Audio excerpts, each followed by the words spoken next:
to fucking post it in my wallet like a fucking nerd with a tally chart here.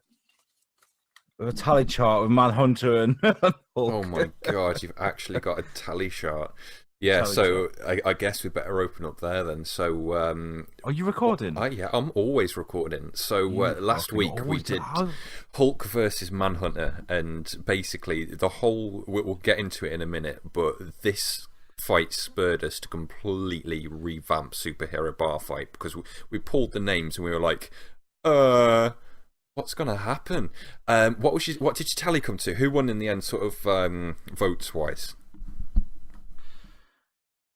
It started off with Manhunter, and then he would get a point ahead, and then Hulk would get a point ahead, and so I've got it 6 to Manhunter and 7 to Hulk, and that's not everything. I mean, can I just say, like, by the way, this is the first time we've ever kind of just hit Twitter on a massive scale. And it freaked me the fuck out. I was just like, whoa. There were so many people talking about superhero bar fight. It freaked me out. But do you know what? It was as much of a stalemate online as it was on the show. Yeah. Nobody could decide. You got your Marvel Hulk fans that were like, Hulk gets angry and he would lose. And then people were like, Martian Manhunter is intangible. He can't be hit. Like, yeah, I think after I kind of went away and read into a few more of Martian Manhunter's powers, and he's not gonna stand a chance in like a straight up fight, but his phasing ability, he's not gonna get close to him. Like, he just isn't. It's a little bit overpowered. I'm not gonna lie. Like, if you're gonna do a superhero, give him one big ass power and a bit of a weakness to take advantage of it.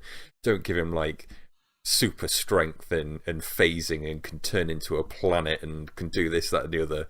But that's DC for you.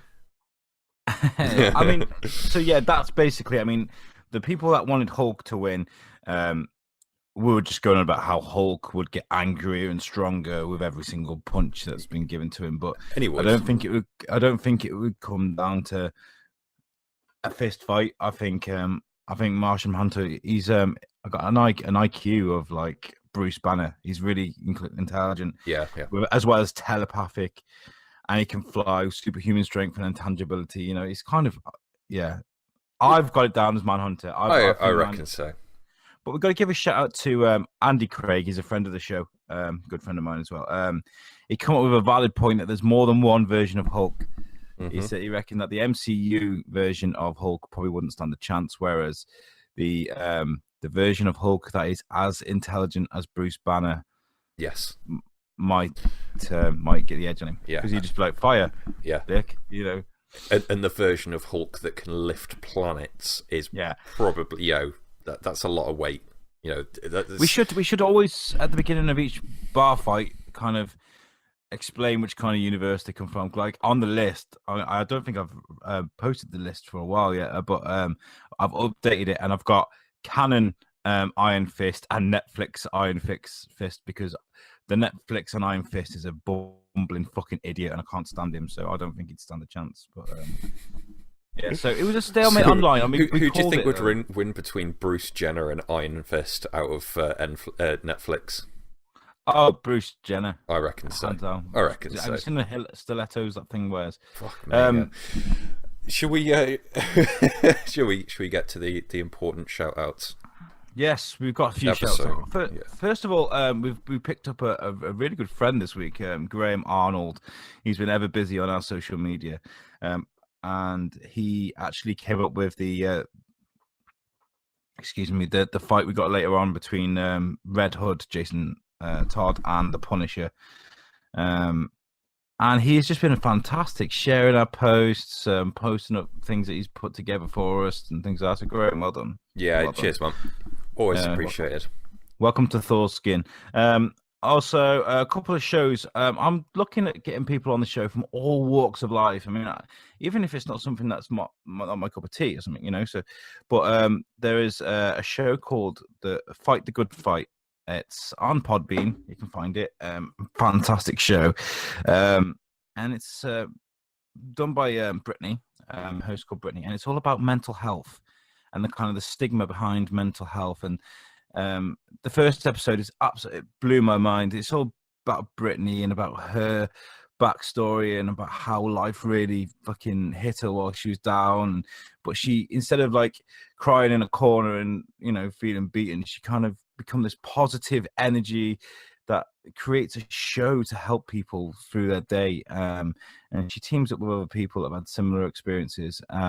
This is a subject that's really close to my heart. And first of all, I was like, I'll come on your show because I work with youth kind of around it. I want to explain about kind of what's going on in the UK and stuff.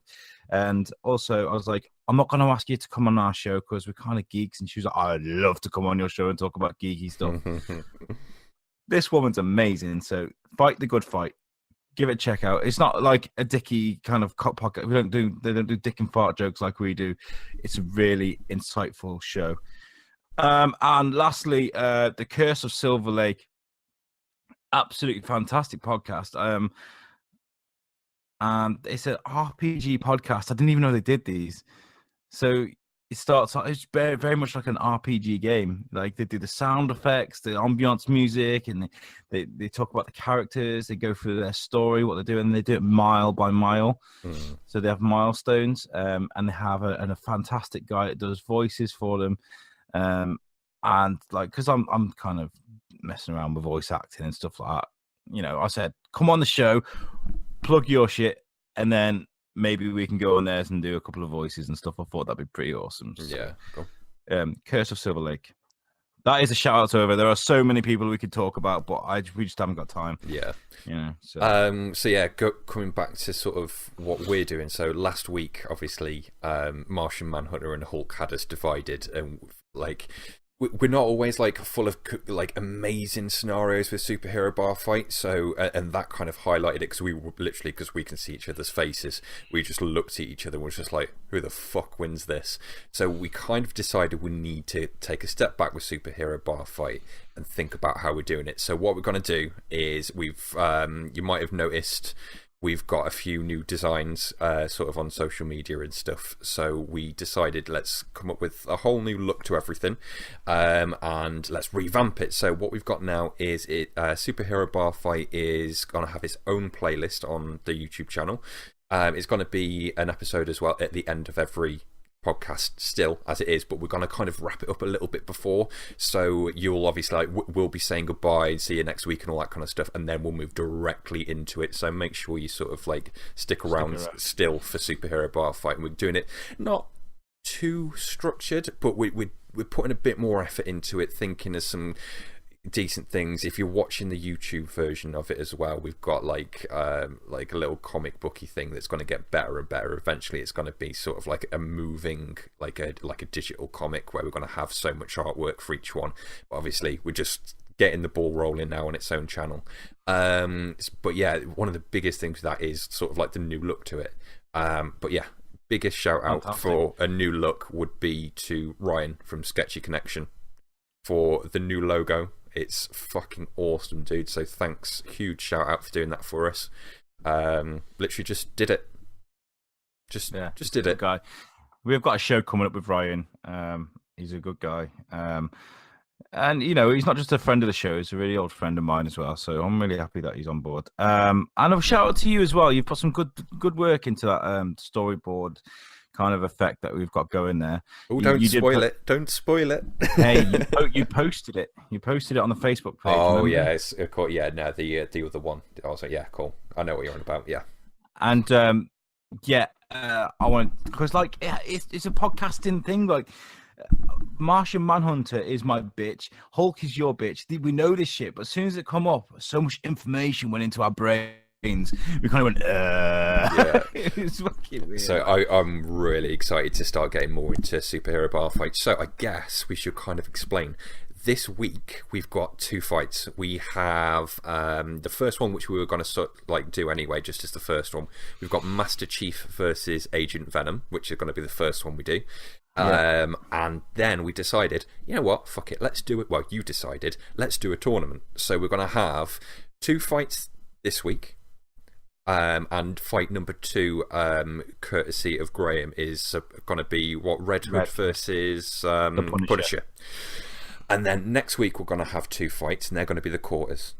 Then the following week we're going to have the winners from there do the 2 semis on one show, and then the week after, which I think is just before Valentine's Day, we're going to do the final. So we've got 4 stages of it, and we've got we'll announce all the full roster on Facebook, but we're basically going to do the next 4 weeks is a double, then the 2 semis and a final, and we'll see who wins.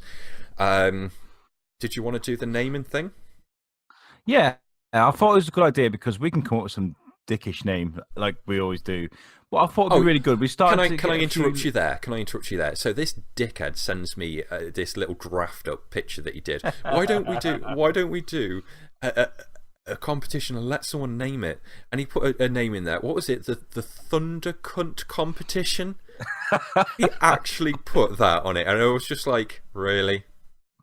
And that's the reason why the people that like that talk to us, like Rich Carter, like Ian Yo, and like Graham and Ryan, you know, people that do get in touch with us and tell us what we, you know, I thought it'd be good to ask them. Okay, so what we're going to do is going to let one of you guys name the tournament. Whoever sends us the best suggestion for the tournament name for Superhero Bar Fight is going to get their name put up on a poster every single week for the next 5 weeks or whatever. It's a good bit of a nod for, you know, being yeah, exactly, integral to what the show is about. You know, we've always said that we would like to connect with our listener base with Superhero Bar Fighting. So this is the kind of our opener to that. So over Twitter, Facebook, over the next couple of days, I'm going to give you guys an opportunity to go away, think of a name for the tournament, and I'll let Jimmy pick a winner because, you know. Well, I'm going to pick it based on who doesn't put the word cunt in the title, basically, because I ain't writing that and posting it. I'm fine saying it because you've got to tune in. You know what you're going to expect when you listen to Thors. We're called Thors-Kin podcast. Of course, you know what to expect. But I'm not posting. My mum sees that post. Come on, be fair on me. Anyway, enough waffle. We'd be going 10 minutes, and all we've done is shout outs and. Actually, do you remember? Do you remember the planning phase when the first time we conceived this? We'd had a few beers, and I was like, we should do a logo. And I had the idea of some Viking guy with a massive dick as the top of the T. I was like, yeah, because it's got Thors-Kin in the name, and he was just like, no dicks. So anyway, let's get on with the show. No dicks. So, how do you like your Lego games? Do you like them not installed, or do you like them not installed? No, so I've been playing loads of Lego this week. I bought it for Gemma for a Christmas present, my girlfriend, and got Lego Marvel Superheroes 2, and literally OCD has hooked me like a motherfucker on this game, because you go around collecting all the little bits, don't you? All the gold bricks and this, that and the other. Oh my god, I'm such a list whore on this thing. I don't know why. Because they've got rid of most of the glitches so I can actually play it. I was just like, why the fuck have they not done a Lego X-Men game yet? Because obviously with all like the licensing stuff. So I was looking around to see if there's anything planned. Apparently they're going to be doing Lego Incredibles, I think. What was the other one that I put down? Lego. What was the other one? Get my fucking. They've got such a wide area. Lego DC villains. So yeah, that'd be there's our Lego segment for the week, and no one can say that we don't give the children's side of the show fair dues. So there you go. How was that? I would rather fist fuck David Cameron than play Lego games. I think most people would, to be honest. No, I'm joking. I mean, I have sat down with my little boy and played it, and it was so fun just to see the delight on his face. But I just feel like I've never really got on with the Lego franchise game wise. Yeah, I'm so glad that whole sort of Toys to Life thing died off. But the biggest gaming news, sticking with the fucking the kids side of things. Nintendo Labo. Big news. Or the Nintendo Labia, as I've been calling it. What the fuck is this shit? Like, I've talked about Nintendo before, right? I've got no choice now. Nintendo is going to be part of our family life because my little boy is obsessed with Mario, and I do want a Switch. They're cool, right? But I just think they're a bit limited in ideas and in content. And it doesn't help themselves when they release a cardboard kit to attach to your fucking Switch. Do you know It's how much ridiculous. that cardboard costs? Like £60 for a kit. Honestly, that little pop out bit of cardboard costs £60 for the pack. You can stick it in a Happy It's Meal something box. like that. I know. It's absolutely. Why don't they just make decent peripherals? They spent all these years.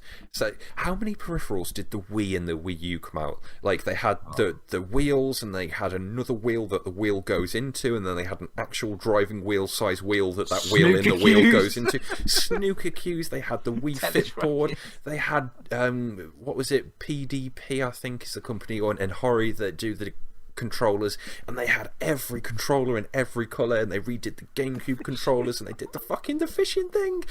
Why have they just gone, you know what, we don't sell enough of these peripherals, we don't make enough millions, let's make cardboard.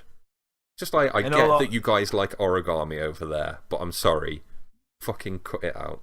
Literally. I did say actually Labia's got more fucking manlyhood than this.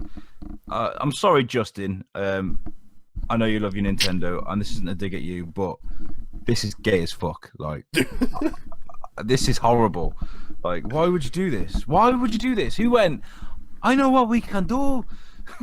Oh my God, we need to stop being so racist. I'm just saying we've both done really bad Japanese accents. You did Stephen Hawking, okay? you jumped, you hop skipped and you jumped over that motherfucker. Like, yeah. But no, it's a terrible market. It's probably going to do really well because it's Nintendo. They don't have much else to spend their money on. It's going to sell like hotcakes. That's the thing. People are going to buy this. And the Switch is a portable console. You go out with your little fucking Bowser shell on, pretending to be Optimus Prime, and it starts raining. That's just cost you £60. There's one here looks like a fucking accordion. What's that all about? You mean the piano thing? Yeah, what is that? Since when have accordions been sexy? I don't know. Since Eurotrash 1996. What they've tried to do is, the same stuff as like what you did with the Wii and with the Kinect, but you felt like an idiot because with the Wii you were just holding two things in your hand, and with the Kinect you weren't holding anything. What they've tried to do is put some sort of toy there in between you and swinging around like a fucking lunatic playing bowling. Now they'll give you a cardboard box bowling ball to throw at the TV because it won't smash the fucking TV. That's all they're doing. This is consumerism gone nuts. This house, yeah. It really is. I mean, like they could have charged the same price and given you rubber or plastic. So 60 quid for something like that is just ridiculous, and I'm not impressed. Really, I'm not. To be honest, if I went out and spent £60 on cardboard, I would have felt like Nintendo had just given me a good rubber, to be honest. And do you know what? Like, I'm really not.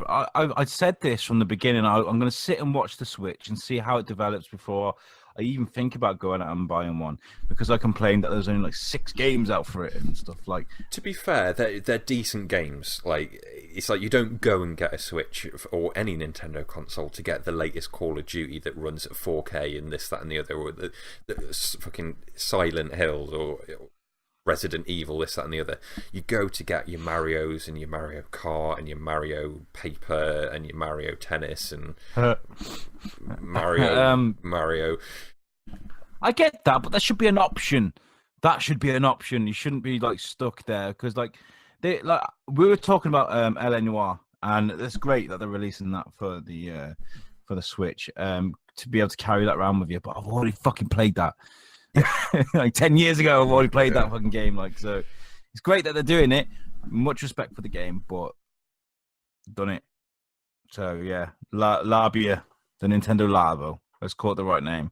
So you can go out there and look at it. Just Google Labo and let us know what you think about it, because I'm appalled. In all honesty, I'm appalled.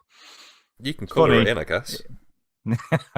Customizable. Oh, they should do that. They should pack in a pack of crayons and be like, customizable, and have like the little kid that also appears in every Hot Wheels advert going, yeah, towards the screen. Oh, Jesus Christ, Nintendo, like, you never fail to disappoint. 60 quid, and you tear the wrong bit. Oh, can you imagine the little tab that holds the whole thing together and it comes off? You'd be pissed, wouldn't you? Anyway, let's get off the subject because we can sit here and slag it off all day. I'm sure it's going to do well. But, yeah, do you want to move on to something that was really high quality instead? All of this low quality stuff from Nintendo. Let's talk about Dundee. What the fuck is this shit like? Why do we need another Dundee movie? Why do we need another Ghostbusters movie? Why do we need this? Why do we need a new Tomb Raider movie? What the fuck is this shit? Why can't somebody go, I have an idea. Let's make something original. Like, first of all, I've got to say, I absolutely love Danny McBride. He's one of my favorite people in the world. He's funny. He's just naturally funny as fuck. I've always thought he's funny. But this is going to make me hate him. I was just going to say that. You're not going to like Danny McBride after this. Like, he is going to destroy the... Crocodile Dundee isn't, like, the best film ever. Like, people don't talk about it like it's fucking Star Wars. But there's still... It's in that category of, like, those classic films. And this trailer is literally just a zoom in on him. And him going, that's not a knife. This is a knife. Look at this knife fight. But not even in an Australian accent. Why couldn't they get an Australian or even a New Zealander to do it like Australia? There's plenty of actors out there. Do you know what I mean? Exactly. I don't know. Maybe he's going to be like an American son of his. Do you know what they should have done? They should have got Chris Hemsworth. They should have made it an action film and just go, talk in your normal accent, and Crocodile Dundee would have been the next fucking Fast and Furious. Just make it more and more absurd and get Chris Tucker in there so it's like Rush Hour or Chris... Yeah, it's Chris Tucker in Rush Hour, isn't it?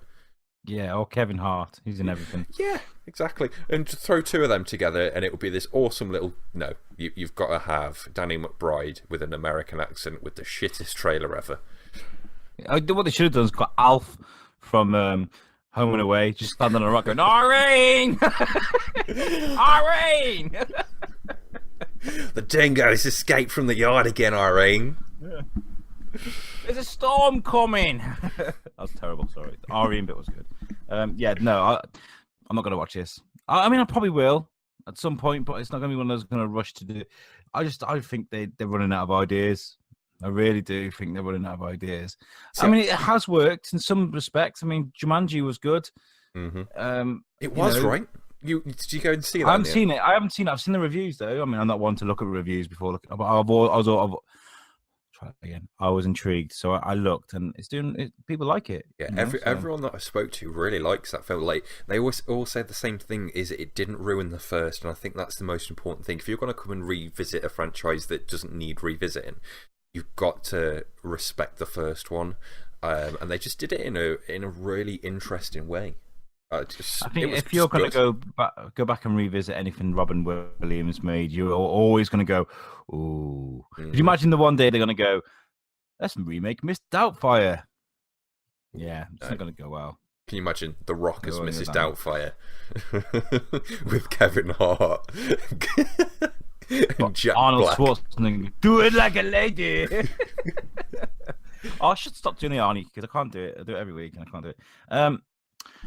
I did say I was going to review Hard Sun. Did you watch any of this? I didn't. And you know what? When you sent me that, I was like, what the fuck is this guy talking about now? Every week you come to this show with some fucking obscure TV show that no one's ever seen. Well, that I've never seen and probably everyone else has. What is Hard Sun? I did explain to it like last week or something. You fucking idiot. I'm joking. It's basically a series they made on BBC about what would happen if there was 5 years of the sun left. Oh, that thing. Yeah, I remember. I was like, oh my god, BBC are taking like TV seriously. This is going to be the new Peaky Blinders. This is going to be huge. Like, I went and it was depressing as fuck. Like, rather than making a TV series about the global panic 28 days later style, you know, Armageddon, people looting, trying to... it was just like Taggart, but more depressing. Like, who the fuck wants to watch that shit? I think I wrote down, what did I write? I would rather have fucked a wasp's nest bareback than watch this. It was just terrible. It really was. At first, it was cool because the guy that found all this information online had put it on a USB drive. The government were coming after him, and the government were just picking off people that knew about this, and it was a bit too much. It's like the government wouldn't just make people disappear like that. They'd probably... Oh, yeah, because the government never made anyone disappear before. Hillary Clinton. Make somebody... yeah. But it was terrible. But just saying that, I like Agnes Dean, the female, the woman in this. The female woman. Is that the new gender? Is that the new thing that's appearing on all the polling stations in 2018? It's just like we're getting more millennials in now. We need women females. You know these people that are like, did you just suggest my gender? And I'm like, yes, you're a fucking woman. No, she was really cool. I liked her. Her character was great. There's something very Ripley about her. Something just like a hard woman that's going to kick fuck out of someone that gets in their way. Yeah. That has a really concerned side to her as well. Yeah. So she is really good. Agnes Dean's good. I reckon she would do well. But the series is just terrible. The whole series is on iPlayer, by the way. So if you want to go and watch it and waste your time, do that by all means. You've sold it to me, so why wouldn't I? Yeah, but as a concept, that sounds amazing, don't you think? It does, yeah. The thing is, with stuff like this, it's like when Channel 4 did a what if humans disappeared, and they did like a whole series of it, and that was like, you want it to be really sort of like go into depth and have like almost like a proper series about it, but it's like a couple of half-an-hour episodes with, and after 12 days, all of the electricity would go off. And then there was some shit PowerPoint presentation about what would happen after 14 days. All the water would stop. And it's just that. It's like, no, show me the explosions. Show me all the cool stuff. I want to see lions escaping and fucking mauling people in the streets. And the only person left is Will Smith, and he's got a dog. Like, you know what I mean? That's all I'd want. I just think BBC needs to step up and start taking things a bit more seriously. Charlie Brooker showed what you can do with a small-ish budget on Channel 4 by making Black Mirror and making the whole world recognise him. And I think BBC need to be doing that the same. I think the last good show they made was probably Peaky Blinders or the British Bake Off, if you're into that shit. You know, they're not really like keeping up with Netflix, Amazon, all that stuff. So BBC, we're paying for you. I don't know if you Americans understand this. I don't know if I've spoken to a couple of Americans that are blown away by the fact that we pay a TV license. Like, we have to have a TV license to watch TV, and the money from that license goes to the BBC. So they're paid before they've even made anything. So crazy. And I mean, they've not got any excuse because they're not doing they are doing Top Gear, but they're not doing Joey actual Friends. Oh man, I watched a couple of episodes of that. I had to turn it off. He literally just sits there shouting at the audience. It's just like the camera comes on and he's like, "Hello, welcome to Top Gear." It's just like, I'm right here. The microphone is right next to you. Shut the fuck up, you ginger bastard. And Matt LeBlanc, I love Friends, by the way. I absolutely love it. # nipples. But Joey is a great character. Matt LeBlanc is the dullest fucking guy in the world. Whenever I used to see him on talk shows, he'd be like, "How you doing?" He's just kind of sit there and mull over, like, yeah. Top Gear didn't make me proud. It wasn't a proud British moment. No, it wasn't. Anyway, moving on. Shellgate, # Shellgate. Oh, before we move on to this, right? Because we kind of brought it up, we're steering away from movies now. Tomb Raider. Yeah, I wanted to just talk about Tomb Raider. Did you see the new trailer? Yeah, you did. So, judging by your face, you obviously didn't. Sort of like, firstly, you're ugly as fuck, but secondly, you obviously didn't think the same as me. I watched the first trailer and I was just like, this is just ripping bits out of the game and it doesn't need to be done. the second trailer, they had loads of bits that weren't in there, and it actually looked quite interesting. So you didn't watch it and come away thinking, oh, I'm actually quite a bit more interested now.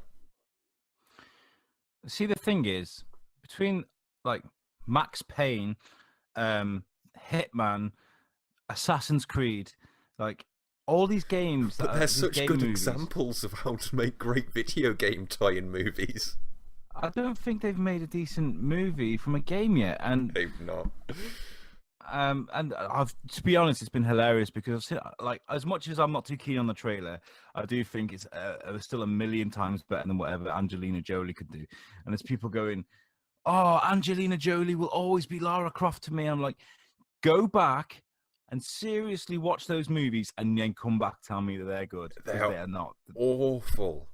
They're Yeah. like the worst. They've got like Power Rangers style fight scenes with the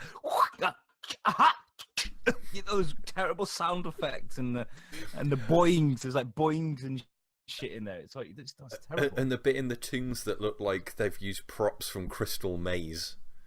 Just like awful fucking shit.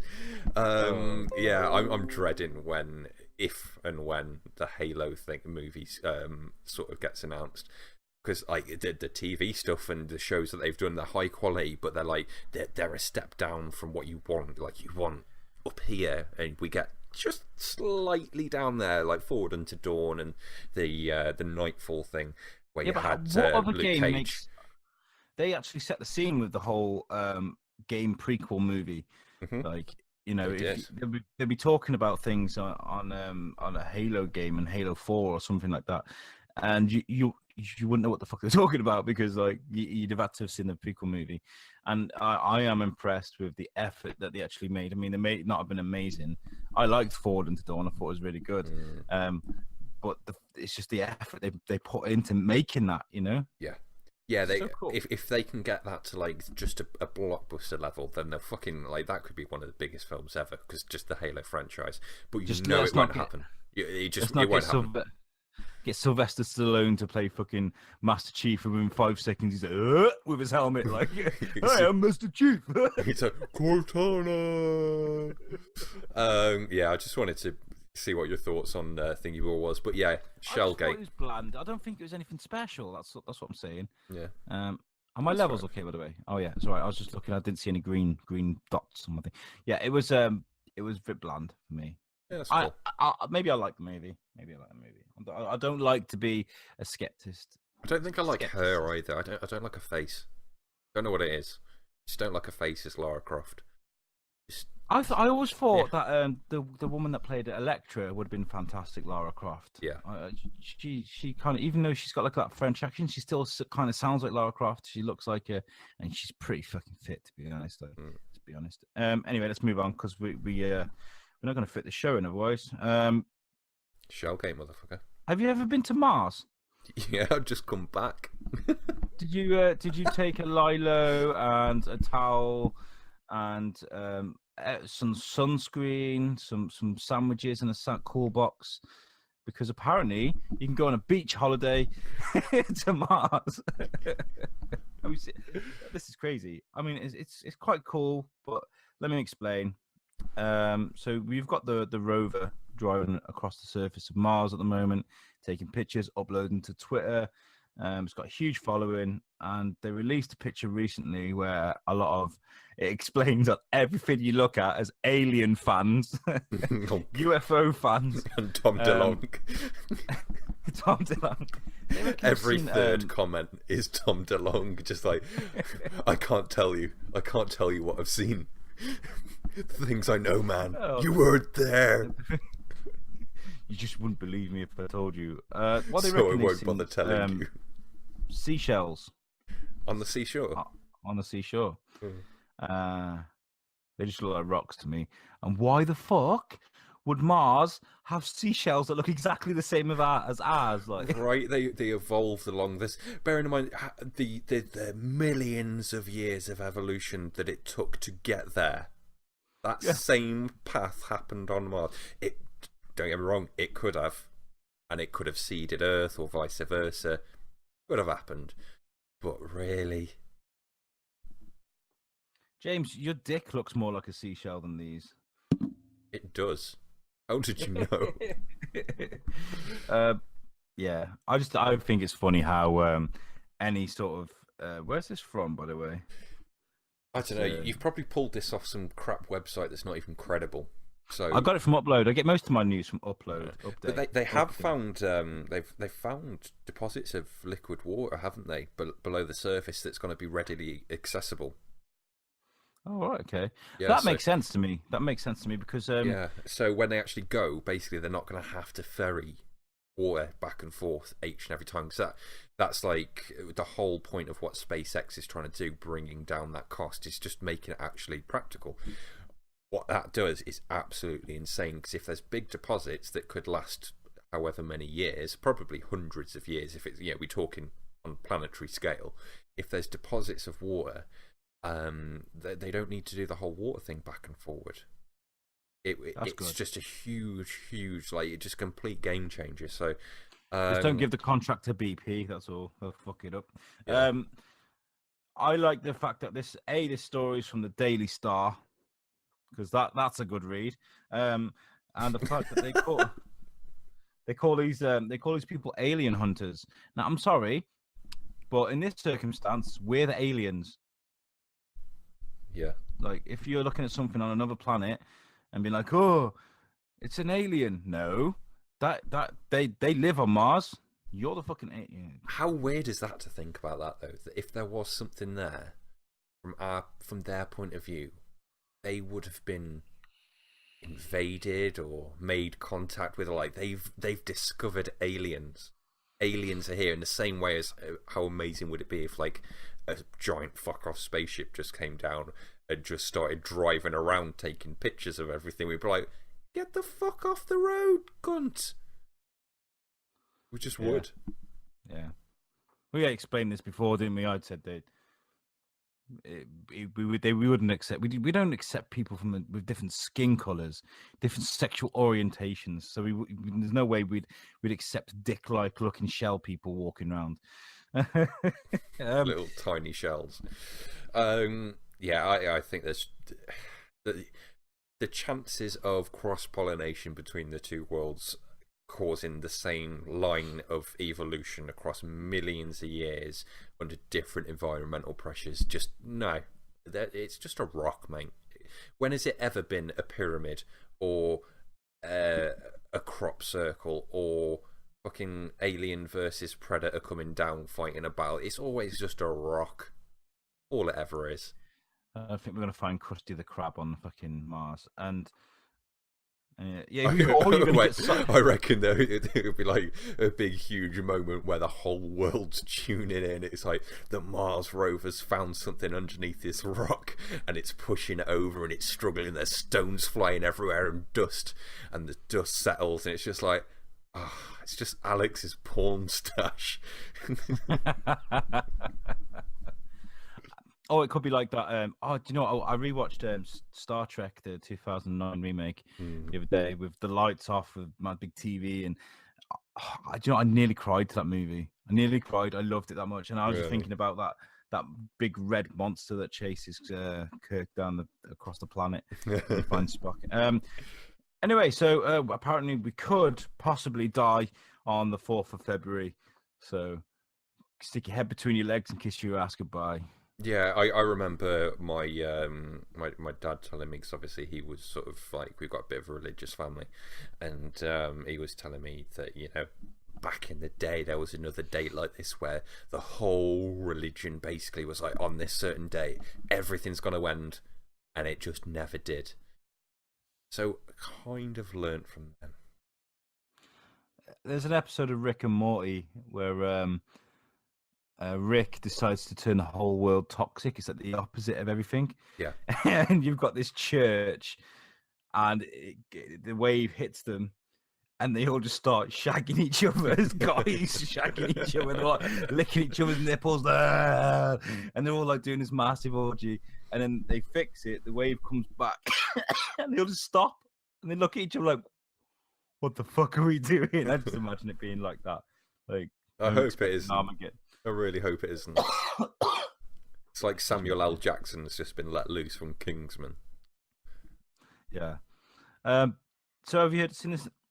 You did actually briefly tell us about it a couple of weeks ago, but there was that asteroid the size of a skyscraper that's going to miss us by is it 2.6 million miles on the 4th of February. So that's what I'm on about. The world's going to end Is if that it hits us. is that the same one though? That isn't the is that the giant cigar thing, or No, is it's that a not a different space one? turd. Oh, It's that's not a not the space space turd. turd. Yeah. This happens all the time. Just for once, I wish one would just fucking hit us already. Stop saying you're gonna do it and just fucking blow everything up, will you? I'd like someone to hit the moon because I don't think it'd do any damage, but it'd be spectacular to see. Oh yeah, because the tides aren't important, prick. I don't think it wouldn't knock it off fucking trajectory if it's the size of a skyscraper. I mean, like this thing. Oh, I is get not you. Yeah, so just not like Death Star blow up, like just. Can you imagine that? Oh, so we've redirected it because Alex said it would be fun, and then, I don't want it everyone to be just destroyed. turns around slowly, just like you're like, no, my porn stash. Oh god, Neil looking at me like, well, are you fucking happy now, fat boy? Yeah, this thing is about the size of a skyscraper, 0.7 miles wide and 0.2 miles. It's basically it's going to miss us by 2.6 million miles. But what I was impressed with is I was reading about this story, and apparently NASA have come up with something the size of a wardrobe or a refrigerator that they can send up to space. It'll be ready by about 2026. And these small spaceships that they're going to send up will intercept a meteor or asteroid, and it'll use thrusters to push it a couple of millimeters off its trajectory. So by the time it got to us, it would actually miss us by millions of miles. I think that's so much better than sending Bruce. Well, we can send Bruce Willis up there as long as he isn't coming back. But you've seen the film. He doesn't come back. He doesn't. Spoilers. Could you imagine if someone like actually comments just like, I can't believe you spoiled Armageddon for me. So yeah, I reckon they should do a sequel to that film, Armageddon 2, and Bruce Willis is back is the tagline. Or you know how I was explaining how you could fuck a whole planet a few episodes back. That asteroid is blown up, his DNA's everywhere, and there's a whole planet full of Bruce Willis's. All of his different films. Reforms like little individual Terminators. Yeah. Little Bruce Willis. They're just the size of baby Groots with Bruce Willis's face on. Oh, Jesus Christ. Well, I think we need to go home and just stop chatting shit. Dickhead of the week. We got a dickhead of the week? I don't have a dickhead of the week. I've had a busy week. I've had a very hectic week, so I don't have one. Well, I decided because I found a hero of the week I would rather talk about this week. Yeah. It really impressed me actually. It made me smile. Like, I mean, you hear these stories all the time, but I'm actually genuinely got a man crush on David Harbour from the Stranger Things, who plays Jim Hopper, the sheriff in Stranger Things. This guy's awesome. He's going to be Hellboy, which I couldn't be any happier about. And there's a young lad called Damaris on Twitter, basically reached out and said, "Hey, Mr. Harbour, how many retweets should I get if you can pose with me for my yearbook photo?" And he answered him like seriously. He said, "If you get 25,000 retweets, I'll come and pose with you for your yearbook photo." So Damaris went away, did what he did, and he got 30,000 retweets. How fucking cool is that? That's cool. So David, obviously man of his word, turned up and sat with this kid for the yearbook photo. I think that's pretty cool. Yeah, that is pretty amazing. You get a lot of celebrities are very self-centered, kind of look after themselves. So there are some that don't. Obviously, there's some great people out there, like Chris Pratt. I think he's pretty good. He's always go around hospitals and things. And Chris Evans, He is amazing, Chris Evans. He always dresses up in Captain America gear and goes around hospitals and stuff. So we're actually talking about the American guy now, not the ginger Top Gear presenter again. Hi, welcome to Top Gear. No, we're not talking about him. I'm the most boring bastard in the world. He's such a fucking weird guy. What a choice for that show. Why did they do that? Yeah. So, shall we? Yeah. Anyway, yeah. I didn't even comment on that. It's pretty cool of him, to be honest. Like, it is nice seeing people actually keep their word and stuff, and not just being like, get 30,000 retweets, and he's like, psych. It'd be weirder if he brought Winona Ryder around with her, and she's kind of doing that weird starey shit on the yearbook photo. That was so in weird. The background, like, Winona, you're not supposed to even be here. She just follows David around wherever he is. I need the money, man. I forgot she was in Star Trek. You know, I was watching it. I forgot she was in that. She played Spock's mum. Oh right, I can't even remember. I was like, she needs to hang up her Christmas lights. Spock, where are you? Searching in the walls. Search for Spock. That would have been a different. It's Winona Ryder in a fucking space shuttle with Christmas lights hung up. Ding, ding. Going through the stars and just like, the stars are lighting up. It's like, no, they're just twinkling. That's what they do. Right, let's. No, quickly before we go. Star Trek, the new series. Hashtag Klingon titties. I was watching it in the week, and there is a full. It's not nude, but there's full titty sex scene with a fucking Klingon. It was weird. Do Klingon boobs have the same crests on them that their forehead has? No, it would have been interesting to see a different shaped nipple, like they're grey with like a darker grey nipple. What in like some circular tribal ninja star shape? Whether it's spikes, whether they're really long things like out of The Last Jedi, it would have been interesting to see. But I'll tell you what, it was the most awkward hand job I've ever given myself. Anyway, let's sign out. Okay? Yeah, right. We're going to wrap this up quicker than we usually do. We're not just going to sit and insult each other at the end because we need to sort of make it flow nice and smooth. So, superhero bar fight coming up, so we're going to be putting this on its own playlist, and yeah, super revamp superhero bar fight. See you next week, guys. Peace out, bitches. Welcome to Superhero Bar Fight. So this week we're sort of relaunching things, so we're sort of bringing it out of the podcast and putting this onto its own playlist, so yay! Putting a bit more effort into each fight and making it its own thing. So got some super schmexy graphics in the background. We got a whole thing going on. So this week we have got Agent Venom versus Master Chief. Yeah, great lineup. Great, it's a good choice. Well done, Jimmy. I reckon so. I like this one. Agent Venom for me, I've known about him, but I've never really it's never grown up with him.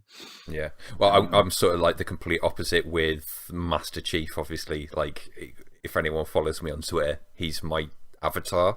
Well, a Spartan is my avatar. So, yeah, I'm kind of biased here, but just so that we kind of hit all the points. So going through it, if you don't sort of know the characters properly, first of all, why are you listening to our show? You should know the characters. But Agent Venom, so we've got super strength and agility. He's got healing factor, and he can actually touch. He's got like a healing touch. He's got wall crawl and spider sense. He can camouflage himself, and he's got that funky ass matter generation, so he can do all like the weird black shit that obviously Venom does. Obviously he's an agent, so he's got all of like his weapons training as well. So he is going up against Master Chief, who has got all the Spartan implants, so he's got insane reactions and strength just naturally. Put that inside the Mjolnir suit, and it's just that suit can, if you don't know how to use it, just snaps people in half.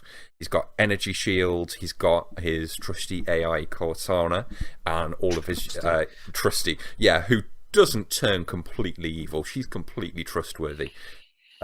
No one ever heard of anything called rampancy. And his UNSC combat training. So they're in a bar, right?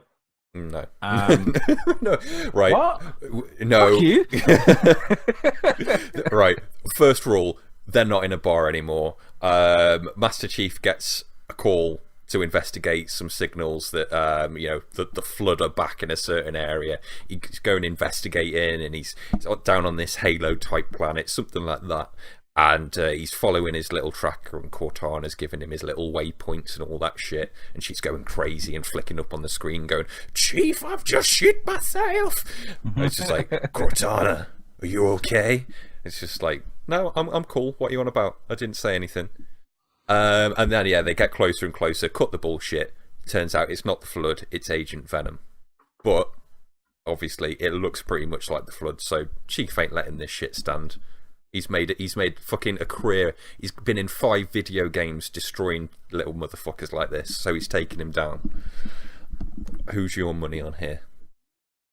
I'm gonna say Agent Venom, and I'm a massive Master Chief fan myself, and he's a badass motherfucker, but he hasn't got webs. He can't pick up a car door and press it against his chest and turn it into armor. He can't. He's got that armor built in, like that Mjolnir armor can it's way stronger than a car door. So right, what build Master Chief are we talking? Are we talking pre-Cortana meltdown? Because I imagine Cortana just been doing some babe station shit in the corner of the screen. It was a current, just shaking her ass like, right here, John, right here. He's just kind of like, right, Dana, shut the fuck up, man. We're on so Cortana, first of all, is pre-babe station in the corner of his visor rampant Cortana. Right, it's actual helpful Cortana. She's not like no one's there making it rain for Cortana. So first of all, I reckon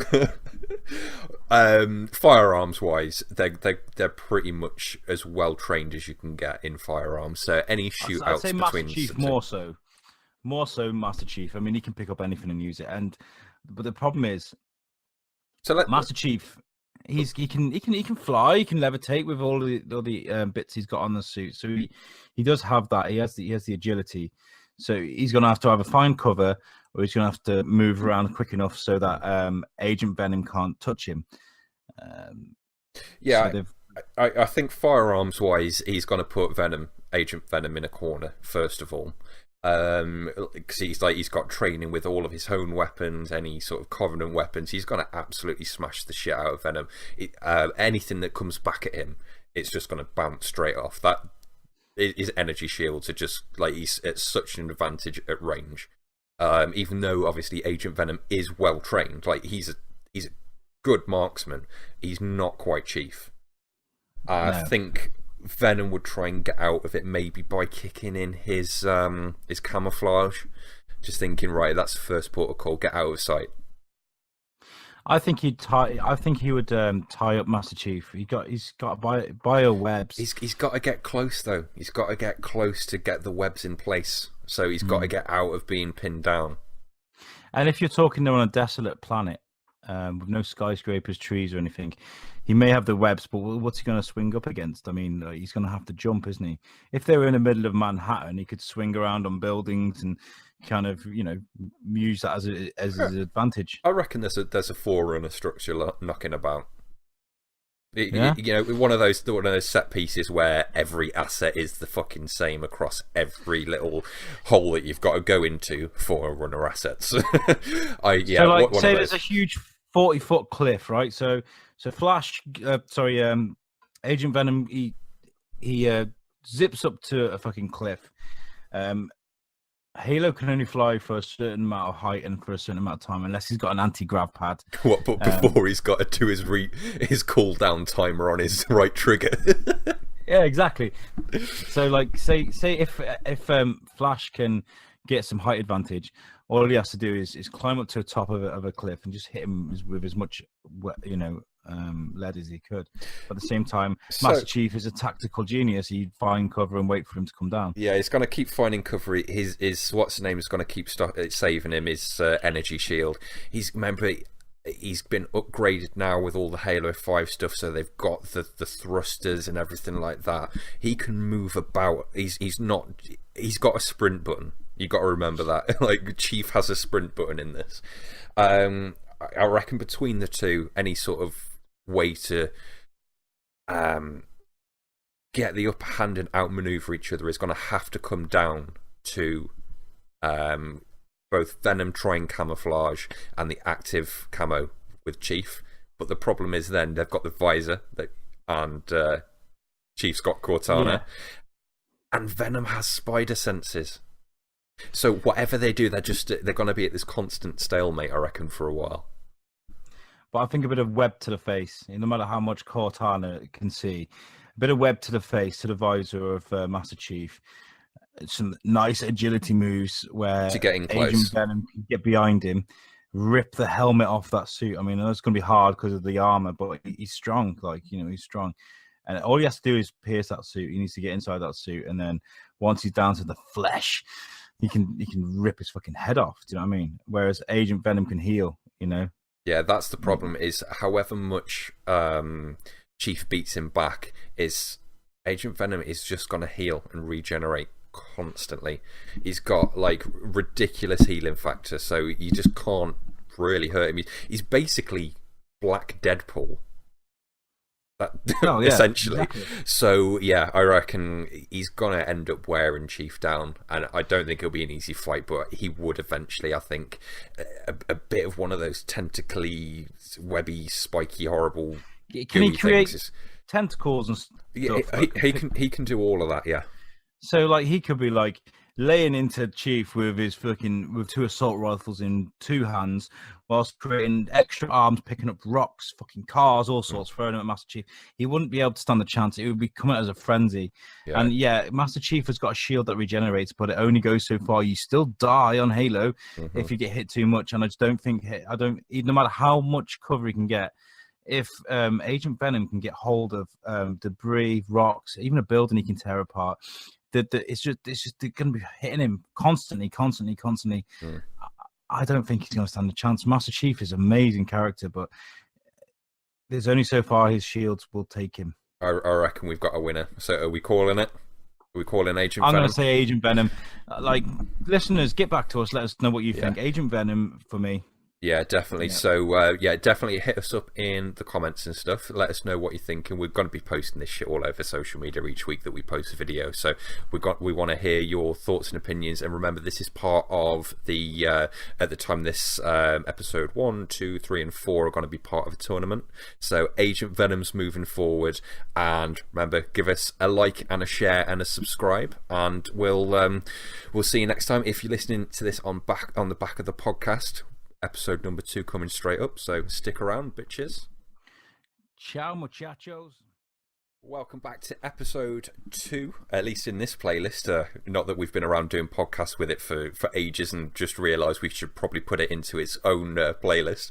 Episode 2, Superhero Bar Fight. So, part of the first sort of 4 episodes that we're doing a tournament, and Agent Venom has just I wouldn't say kicked Master Chief's ass, because it certainly wouldn't be clear, but I think once he gets into close combat he would have just taken that. So episode 2, we're going to be putting the Punisher against Red Hood, and a shout out to one of our listeners, Graham, for pointing this out to us and suggesting this, so we're rolling with it. So, first of all, it's going to be, you say Red Hood, but the Red Hood is something that can be handed down. It's a name. It's something that anybody can pick up and use. We're talking about Jason Todd, of course. Exactly. Who was Robin against the Punisher. This is a great shout because they're both just as fucking nuts as each other. Yeah. And it's a difficult one, isn't it? So give us like some sort of somewhere to start off with, just going straight into the shakedown here, where sort of each week we're just going to go through their powers and abilities and see, just to make sure we hit all the points. So the Punisher, obviously excellent marksman, and he is a demolitions expert. He's got extensive Spec Ops training, and obviously you've all seen the Netflix series, the way he hits enemies using guerrilla tactics. And this week I've decided, right in the bottom of each of the abilities in the shakedown, to put a negative point, a bit of something that they can actually sort of a weakness to tap into. Punisher's dark past, obviously, with his family, the reason he is who he is. You know that Batman's going to have daddy issues in that box when Batman becomes it. So yes, a weakness to take advantage of. Moving over to Jason Todd, biggest one. He was trained by Batman. It just says everything. Yeah, he's very well accomplished in martial arts, acrobatics. I mean, I know Dick Grayson was the acrobat, but if you've ever watched any of the animated movies or read any of the comics, he's fucking fantastic in the air, swinging off things. So yeah, he's amazing to watch. He's a marksman as well. He's well famous for running around with his 2 Berettas, bam, straight up taking motherfuckers out. Yeah, and I think completely on par with Punisher when it comes to that. I think more Punisher's more of akin to like a long barrel weapon as opposed to pistols, but I reckon they're pretty much on par, right? Yeah, I'd say so. So. Says genius intellect here for Red Hood. He's a clever guy, but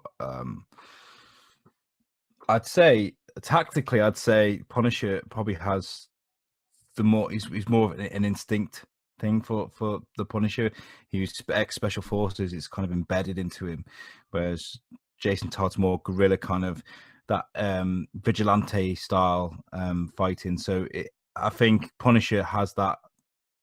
I think at an advantage.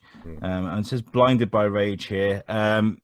He hates everything and everyone. He hates Batman for not killing the Joker because I've got to explain, if you don't understand, Jason Todd was actually killed by the Joker as Robin, and then he was brought back by Ra's al Ghul from the dead, and that's when he went absolutely fucking crazy, ran away, and then come back as the Red Hood. And he hates Batman for doing what he did. He still wears the Batman crest on his chest, because he's still part of the family, but he'd rather shoot a motherfucker in the head rather than hand him to Jim Gordon. I mean, and Punisher, I think he's too headstrong. He's too passionate.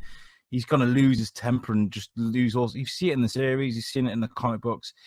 He doesn't mind running into bullets when he's pissed off. Whereas I think Jason Todd's he wears armor and he has that hood there, that kind of glassy metal. He's well protected. Should we get to it then? See who wins? Yeah. So I reckon they'll be in a bar. No. Fuck you. Just stop it. Right. So I hit you with a bar, Jason Todd. I reckon. So south of France, looking onto that Forza Horizon 2 view where you've got all the yachts and everything, and there's just a yacht in the middle of the bay there. Party going on. Don't ask me why. It just is.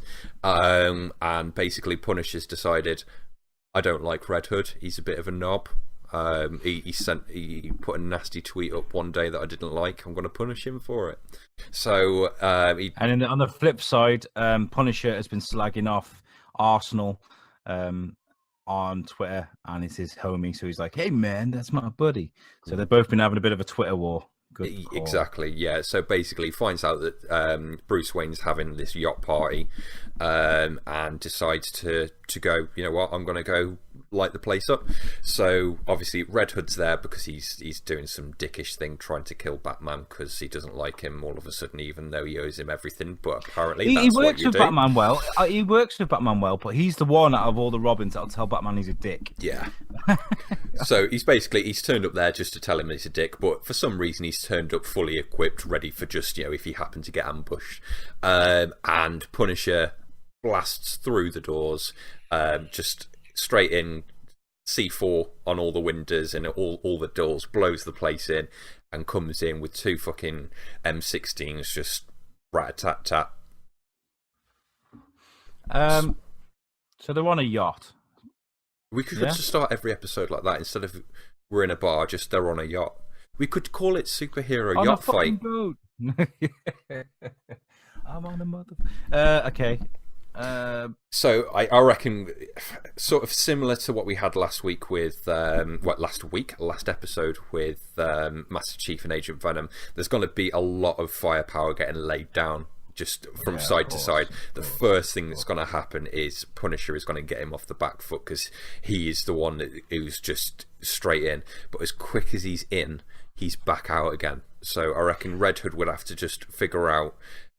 He uses a wire like Batman does as well, so he can swing around. And he can use a grappling hook and swing around. So I think he would get out of that situation before any kind of damage was done to him. So he would escape that. But I think the Punisher in that scenario is probably an advantage because he's got the element of surprise. And he would have prepared, wouldn't he? Yeah, I don't think he's going to be able to do enough damage though during that first thing. Like he's got that like that leopard moment of like he's got to strike and he's got to kill during that bit, else he's got to run away. So I don't think with all Red Hood's armor and his senses and his acrobatics and the hook and like it just wouldn't. He'd get a few bullets on him, but they'd just like ping off, I reckon. The thing is with Red Hood, he has the common sense to kind of run away and hide, whereas Punisher would just keep coming, and he wouldn't fucking stop. He wouldn't stop. So you don't think Punisher would back out? Do you think he'd just keep marching down the barrel of the shot? He reminds me of like the Hulk if the Hulk was human. You know, he has that kind of rage. He has a very similar rage to kind of Hulk, I imagine, and I think he would just lay down as much as he could. And if it was like a situation, like you said, he's planned this, he's gone to attack Red Hood whilst he's on a yacht, he'd have prepared, he'd have had a Gatling gun and fucking box of ammo somewhere, and you know, he'd have made some sort of a plan. Jason Todd gets out of this situation quite easily, where jumping in the water, using a sort of mouthpiece sort of thing that Batman uses, get away. And then he would find a way to hide, gather his strength, and then come at Punisher with speed and agility, whether it's using his grappling hook across the buildings. They're on a yacht. They are on a yacht. They don't have weeks to sit and recover. This happens now. One of them dies. No, I didn't mean weeks. I meant like run away, wipe the water off him, wipe his visor, and then come out and. Okay, so we're gonna stick to being on a yacht. Okay. No, he can go in the water. I just thought when you said that, like he's gonna like swim back to shore and just go back to his Red Hood cave and write a plan out. But yeah. I reckon he would. I reckon you're right. I reckon he'd get away. But I don't. I'm stuck between the two on their ability to plan this all out. So I'm kind of thinking that behind all of this, Red Hood, he's a clever motherfucker. I reckon he's gonna know that the Punisher's coming. So as he's getting away, he's not actually jumped into the water. As the Punisher goes over to the side to put some rounds into the water, Red Hood uses acrobatic skills to get onto, you know, the bit where the radar is and jump down or something, and it turns hand to hand. I reckon that would happen quite easily. In which case, they'd both very much sink the yacht before either one would die. They'd be blowing up so much shit, the hull would definitely get pierced. This is a difficult one to call, because they're both pretty fucking awesome, but I would definitely say Red Hood has the slight edge, because you're not going to see Punisher swinging from a grappling hook, swinging around. Even if I think if the Punisher got thrown off the boat, even he's not going to be able to get back on the boat. Whereas Jason Todd, he has all the little toys that Batman has and the grappling hook and stuff. So, I think it's a case of Jason Todd finding a way to get Punisher in the water. Far away enough so he can't catch up with the boat. I don't think he needs to get him in the water. I think once he's in hand to hand, he's got such an advantage. Like, yes, Punisher's good hand to hand, but he doesn't know like 1,000,001 different martial arts to like infinite black belt level. Like, just. Jason Todd, he uses plastique as well. He uses that bomb that kind of sticks to people's faces and stuff. So I reckon we've just found the finisher move. After a little exchange hand to hand, he's gonna grab his arm, swing him around, take him off balance, and as the Punisher turns around to sort of refocus on him, it's just straight on the face with some plastic, and boom, bam. Head gone.